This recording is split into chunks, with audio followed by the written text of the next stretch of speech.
नाजरीन, आज की इस वीडियो में हम आपको बताएंगे कि एक आम लड़की पोर्न अदाकारा कैसे बनती है। पहले दिन लड़की से इंटरव्यू में क्या क्या करवाया जाता है, एक नई लड़की को किस तरह सेक्स की ट्रेनिंग दी जाती है और एक पोर्न अदाकारा से एक दिन में कितनी सेक्स वीडियोस शूट करवाई जाती है। इसके अलावा आज की इस वीडियो में हम आपको ये भी बताएंगे कि पोर्नोग्राफी का बाकायदा आगाज कब हुआ और किस वजह से हुआ। ताहम वीडियो का आगाज करने से कबल आप सबसे एक छोटा सा सवाल कि आप हमारी ये वीडियो किस मुल्क और किस शहर से बैठकर देख रहे हैं। कमेंट्स बॉक्स में अपने शहर का नाम जरूर टाइप कीजिएगा। नाजरीन, पोर्नोग्राफी दौरे हाजिर का बहुत बड़ा नासूर है। ये वो जहर है जिसका कोई तोड़ अब तक दरियाफ्त ना हो सका। वैसे तो पोर्नोग्राफी की तारीख कदीम मिस्री तहजीब से भी पुरानी है, लेकिन इस गलीज खेल का बाकायदा आगाज सुल्तान सलाहुद्दीन अयूबी के दौर में हुआ। इसे बतौर हथियार सबसे पहले सलीबी बादशाहों ने इस्तेमाल किया। कहानी कुछ इस तरह से है कि सलीबी हर मैदान जंग में मुसलमान नौजवानों के हाथों शिकस्ते फाश से सख्त परेशान थे। इस्लामी अफवाज सलीबियों पर भारी साबित हो रही थी। सलीबियों की सोच का दायरा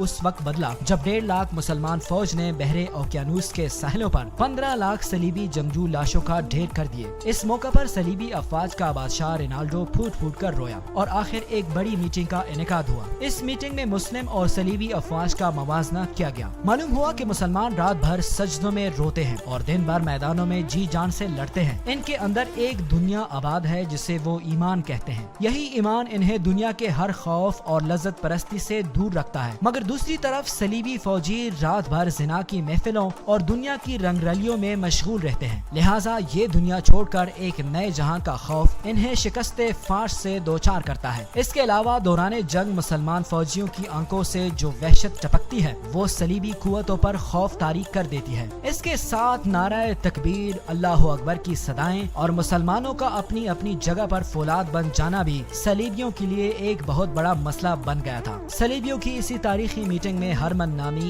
एक इंटेलिजेंस ऑफिसर भी मौजूद था। नाजरीन, ये वो शख्स है जिसने सलीबी तारीख में मुसलमानों को सबसे ज्यादा नुकसान पहुंचाया। ये निहायत ही शातिर और ज़हीन शख्स था। उसने मुसलमानों और सलीबी नौजवानों पर बात करते हुए कहा कि मेरी 60 साल जिंदगी का तजर्बा है कि एक अयाश पसंद वजूद कभी भी जिंदगी के मैदान में बेहतरीन सिपाही नहीं बन सकता। खसूसन वो लोग जो सेक्स के मामलात में ज्यादा दिलचस्पी रखते हैं, इनकी जिस्मानी और रूहानी ताकतें खत्म होकर रह जाती हैं। इसके बरक्स अगर मैं मुसलमान फौज की बात करूं तो मुसलमान फौज में ऐसे नौजवानों की अक्सरियत है जो सेक्स की लज्जत से अक्सर नाआशना हैं। इनमें से जो शादीशुदा हैं वो भी इस चीज को एक हद तक आजमा पाते हैं। जिना की महफिलें और एक नौजवान औरत के जिस्म से खेलने जैसे लुत्फ व सुरूर हमेशा इनकी पहुंच से दूर रहा है। इन्हें मजहब से आगे और पीछे कुछ दिखाई नहीं देता। लिहाजा हम अगर इनमें जिनसी लज्जत और भूख पैदा कर दें तो इनकी सोच और नजरियात को कमजोर किया जा सकता है। इस मिशन की कामयाबी की मिसाल वो मुसलमान बादशाह और वज़रा भी हैं जो शुरू में सुल्तान सलाहुद्दीन अयूबी के साथ थे, मगर हमारी खूबसूरत लड़कियों ने जब से इन्हें अपनी हसीन अदाओं का असीर किया तब से वो खुदा और रसूल को जानते ही नहीं। इन्हें सुल्तान सलाहुद्दीन अयूबी अपना सबसे बड़ा दुश्मन नजर आता है। इन मुसलमान वजीफा खोरों में से वो जर्नेल भी शामिल हैं जिनकी हिकमत अमलिया और बहादुरियां मैदानों के नक्शे बदल डाला करती थी, लेकिन आज वो सलीबियों से निगाहें झुकाकर बात करते हैं क्योंकि हम इनके अंदर औरत की लज्जत और जिनसियात की रूह दाखिल कर चुके हैं। अगर यही हरबा पूरी मुसलमान फौज पर आजमाया जाए तो यकीनन हम कामयाब होंगे, क्योंकि मुसलमान नौजवानों के लिए ये एक बिल्कुल नई चीज होगी और वो इसके लिए जुनूनी हो सकते हैं। नाजरीन, हरमन के इस ख्याल पर रिनाल्डो ने एक नुक्ता उठाया और कहा कि हम बहुत दफा निहायत खूबसूरत लड़कियां मुसलमान फौज में दाखिल करवा चुके हैं। इस काम में हमें शदीद मुश्किलात का सामना भी करना पड़ा, लेकिन मुसलमान फौज इन लड़कियों की तरफ देखने का तकल्लुफ भी नहीं करती और मुतअद्दिद लड़कियां मुसलमान फौज का किरदार देखकर सलीबी हिमायत छोड़ चुकी है। लिहाजा तुम्हारा ये मंसूबा नाकाम है। हरमन ने फौरी तौर पर जवाब दिया कि जब तक आपके अंदर किसी चीज का तसव्वुर मौजूद ना हो तब तक उस चीज का होना ना होना बेमानी होता है। हमने मुसलमान फौज में जिनसी लज्जत की दुनिया का तसव्वुर पैदा करना है, ऐसा तसव्वुर जो इनकी सोच की राहदारियों में बेहना औरतों को हसीन अदाओं के साथ गर्दिश करता दिखाए। इसके बाद वो खुद को हमारी सकाफत के हवाले कर देंगे, क्योंकि ये हमारी इजाद होगी। यही वाहिद तरीका है जिससे हम मुसलमान फौज को शिकस्त दे सकते हैं। रिनाल्डो हरमन की इस बात पर बहुत ज्यादा संजीदा हो गया और सरगोशी भरे लहजे में बोला कि आखिर तुम कहना क्या चाहते हो। नाजरीन, तारीखदान लिखते हैं कि हरमन ने निहायत शातिराना अंदाज में तारीख का सबसे भयानक मंसूबा रिनाल्डो के सामने पेश कर दिया और दुनिया के सामने ये मंसूबा आर्ट पोर्नोग्राफी के नाम से सामने आया। इस मंसूबे के 1 साल बाद सुल्तान सलाहुद्दीन अयूबी को इत्तला मिली कि फौज के कुछ नौजवान रात को गायब पाए जाते हैं। नौजवानों में अक्सर जंसी गुफ्तगू भी सुनी गई है। सुल्तान सलाहुद्दीन अयूबी ने इस चीज को इतना संजीदगी से लिया कि खुद बेस बदलकर इन नौजवानों का पीछा किया। यहाँ हम एक बात वाज़ेह करते चलें कि सुल्तान सलाहुद्दीन अयूबी बजाते खुद भेस और आवाज बदलने के माहिर थे। तारीख में मुतअद्दिद बार उनकी एक दूसरी शख्सियत के रूप में दुश्मन के साथ मुलाकात की रिवायात भी मौजूद हैं। यहाँ तक कि एक जंग में शिकस्त के बाद जब सलीबी आला अफसरान को सुल्तान के सामने पेश किया गया तो सुल्तान ने एक अफसर से पूछा कि रात के वक्त तुमने जिस शख्स से कहा था कि मैं अयूबी को उसकी सांस की महक से पहचान सकता हूँ, बताओ वो शख्स कौन था? वो सलीबी बोला, हुजूर वो एक अरबी ताजिर था। सुल्तान सलाहुद्दीन अयूबी मुस्कुराते हुए कहा कि वो मैं खुद था। वो सलीबी हैरत ज़दा होकर सुल्तान सलाहुद्दीन अयूबी को देखता ही रह गया। नाज़रीन, फौज के कुछ नौजवानों की पुरअसरार हरकतों पर सुल्तान सलाहुद्दीन अयूबी खुद उनके पीछे गए तो मालूम हुआ कि फौजी क़यामगाह से कुछ फासले पर एक काफिला रुका है जो बज़ाहिर मुसलमान है मगर इनके पास फहश और अरियान लड़कियों की तस्वीर है। जब सुल्तान सलाहुद्दीन अयूबी ने वो तस्वीर देखी तो वो दंग रह गए। इनमें से ऐसी मंजरकशी की गई थी कि कोई भी नौजवान सेक्स के लिए जुनूनी हो सकता था। इस दौरान सुल्तान सलाहुद्दीन अयूबी को दमिश्क और मिस्र के दीगर शहरों से इत्तलात मिली कि शहर में फहश तस्वीरों के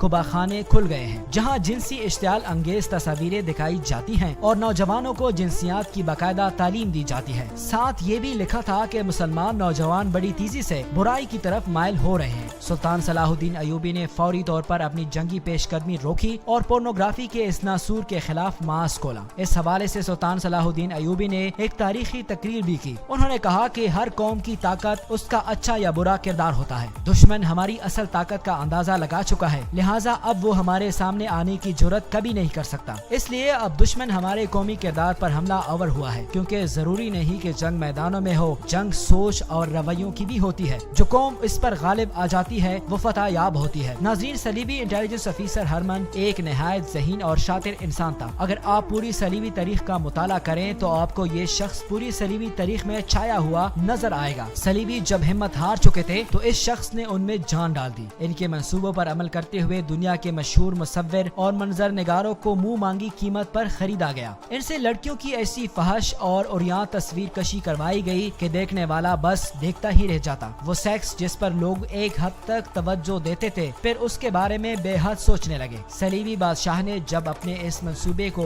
100% कामयाब होते देखा तो अपनी किताबों में इसका तस्करा बड़ी शान और शौकत से किया। नाजरीन, अगरचे सुल्तान सलाहुद्दीन अयूबी ने इस नासूर को खत्म करने की पूरी कोशिश की मगर इस मसले का पूरी तरह खात्मा न हो सका, क्योंकि इस नासूर को देखते हुए हसन बिन सबा के फिरके ने भी इसे बतौर हथियार अपनाया। सलीबियों से इस आर्ट ग्राफी की नई जिद्दतों पर मांग की। यूं हसन बिन सबा की पहाड़ियों में बनाई हुई पुरअसरार जन्नत में एक और हथियार का इजाफा हुआ। नाजरीन, इस दौरान सुल्तान सलाहुद्दीन अयूबी बैतुल मुकद्दस की फतह के बाद इस दुनिया से चल बसे। सलीबी भी अपना दम खम खो चुके थे, लेकिन उनका तैयार करदा जहर पोर्नोग्राफी मुसलसल फहाशी के जरासीम फैलाता रहा और यूं कई सदियां गुजर गई, कई सकाफतें आई और मिट गई। आखिर 18वीं सदी का सूरज तुलू हुआ। ये वो सदी है जब साइंस की उलूम में इनकलाब की फिजा पैदा हुई। 18वीं सदी के शुरू में पोर्नोग्राफी पर एक बार फिर से नए सिरे से काम शुरू हुआ। इस दफा पोर्नोग्राफी के लिए लकड़ी का इस्तेमाल किया गया। लकड़ी से जिनसी अज़ू तराशे गए। इसके अलावा दरख्तों को भी काट छाट कर जिनसी अज़ू की तरह तराशा गया।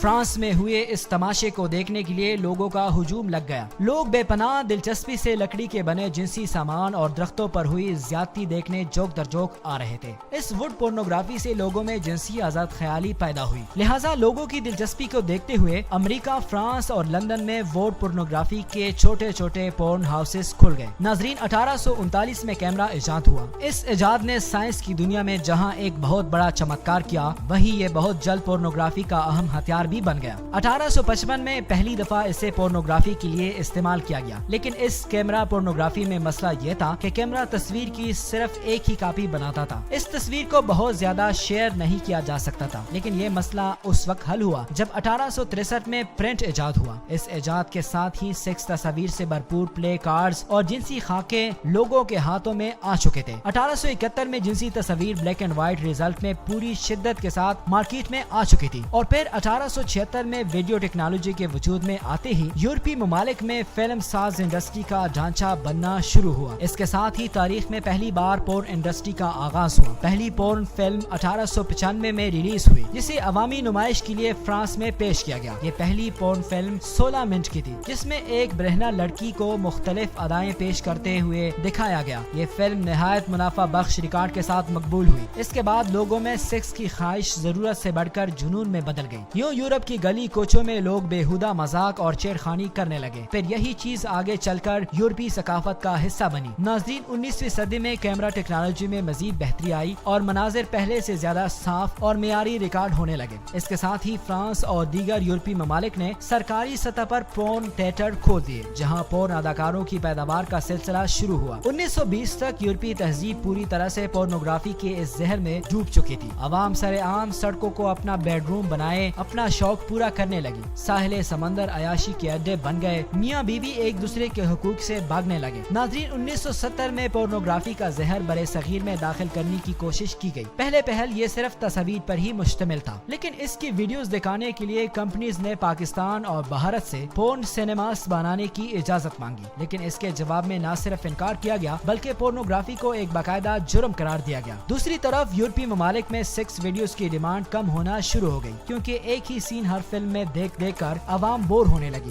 دوسرا، ان کا معاشرہ اتنا آزاد ہو چکا تھا کہ ایسی ویڈیوز دیکھنے کی ضرورت روز بروز کم ہونے لگی۔ اس صورتحال سے پریشان ہو کر پورن انڈسٹری نے پورنوگرافی کے نئے انداز پر کام کرنے کے بارے میں سوچا۔ ناظرین، یوں پورن کیٹیگری کا آغاز ہوا۔ اس پورن پروجیکٹ میں سیکس کو کئی اقسام میں تقسیم کیا گیا۔ ہر قسم کا اپنا ایک منفرد انداز ہوا کرتا تھا۔ اگر آج ہی کسی پورن ویب سائٹ کا وزٹ کریں تو ہمارے سامنے ایک لسٹ اوپن ہو جاتی ہے جس میں سیکس کی مختلف کیٹیگریز نظر آتی ہیں، اور جب کیٹیگری پروجیکٹ یورپین عوام کے سامنے لایا گیا تو دیکھنے والوں کا ہجوم لگ گیا، اور اس دفعہ سیکس اور فحاشی کے مناظر روایتی طریقوں سے ہٹ کر ریکارڈ کیے گئے تھے۔ یہ پروجیکٹ پورن انڈسٹری کے لیے آب حیات کی صورت اختیار کر گیا، کیونکہ اسی کے بدولت ہر شخص کی جنسی نفسیات ابھر کر سامنے آئی۔ مثلاً ایک شخص دھواں دار جنسی مناظر کے بجائے ریلیکس پورن دیکھنا پسند کرتا ہے، اور اس کے لیے ایک الگ کیٹیگری موجود ہوگی، اور یقیناً 5 سال بعد بھی وہ ریلیکس پورن دیکھنا ہی پسند کرے گا۔ یوں ہر شخص کی جنسی خواہشات کے مطابق اسے پورنوگرافی کا نشہ ملنے لگا۔ ناظرین، اگر دور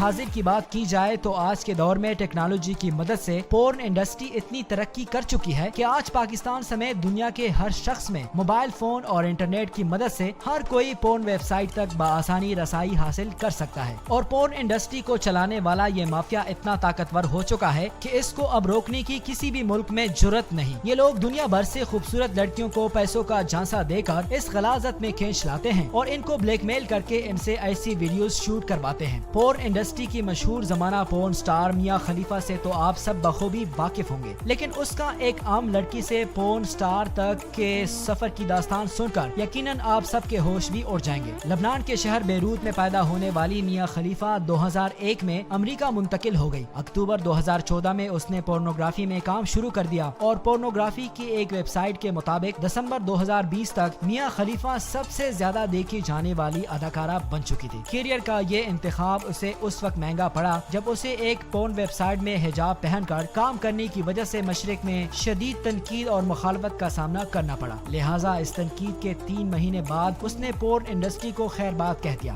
ناظرین، اس کے بعد BBC کی جانب سے میاں خلیفہ کا ایک تہلکہ خیز انٹرویو کیا گیا۔ اس انٹرویو میں میاں خلیفہ بتاتی ہے کہ اسے ماڈلنگ کی آفر ہوئی، اور اس شخص نے اسے کہا کہ آپ دیکھنے میں بہت خوبصورت ہیں، اس لیے آپ کو ماڈلنگ کرنی چاہیے، اور جب میں اس شخص کی باتوں میں آ کر ماڈلنگ کے لیے تیار ہو گئی تو اس نے مجھے بڑی آفر کرتے ہوئے کہا کہ آپ ماڈلنگ چھوڑ کر فحش فلموں میں کام کریں گی تو آپ کو زیادہ فائدہ ہوگا، فحش فلموں میں آپ کا ٹائم بھی کم لگے گا اور پیسہ بھی زیادہ کمایا جا سکے گا۔ اس انٹرویو میں میاں خلیفہ مزید بتاتی ہے کہ جب بھی یہ لوگ کسی کو اپنے چنگل میں پسانا چاہتے ہیں تو سب سے پہلے آپ کو ماڈلنگ کی آفر دیتے ہیں، اور پھر آہستہ آہستہ آپ کی برین واشنگ کر کے آپ کو فحش انڈسٹری میں پھینک دیا جاتا ہے۔ میاں خلیفہ بتاتی ہے کہ جب انہوں نے مجھ سے کانٹریکٹ کیا تو مجھے $12,000 دیے گئے، جو اس وقت میرے لیے بہت زیادہ تھے، لیکن مجھے ذرا بھی اندازہ نہیں تھا کہ ان $12,000 کے بدلے مجھے کیا کیا کرنا پڑے گا۔ وہ بتاتی ہے کہ میں نے صرف 3 مہینے فحش فلموں میں کام کیا، اور میں نے 12 فحش فلمیں بنائی، اور مجھے ہر فلم کے بدلے $12,000 دیے گئے تھے۔ میاں خلیفہ اپنے انٹرویوز میں بتاتی ہیں کہ جب یہ لوگ آپ سے کانٹریکٹ پیپر سائن کرواتے ہیں تو آپ کو اتنا مشکل کانٹریکٹ پیپر دیا جاتا ہے کہ اس پر لکھی ہوئی انگلش ایک عام انسان کی سمجھ سے باہر ہوتی ہے۔ اس نے بتایا کہ جب مجھے یہ کانٹریکٹ پیپر دیا گیا تو میں اس وقت صرف 21 برس کی تھی، اور میں اتنا خاص پڑھی لکھی بھی نہیں تھی، اس لیے میں نے جلدی میں یہ کانٹریکٹ پیپر سائن کر دیا۔ اس کے بعد جب میں اس اندھیر نگری میں داخل ہوئی تو پھر مجھے آہستہ آہستہ ان سب چیزوں کا احساس ہونا شروع ہوا۔ تب میں نے سوچا کہ میں چپ کر کام کرتی رہوں گی होगी और किसी को पता भी नहीं चलेगा, क्योंकि मेरा ताल्लुक लबनान से था और वहाँ के लोग ऐसे लोगों से शदीद नफरत करते हैं। लेकिन मुझे अंदाजा भी नहीं था कि मेरी वीडियोस इतनी ज्यादा वायरल हो जाएंगी। इस तरह मैं इतनी ज्यादा मशहूर हो गई कि पोर्न वेबसाइट ने मेरी तरफ से $1 मिलियन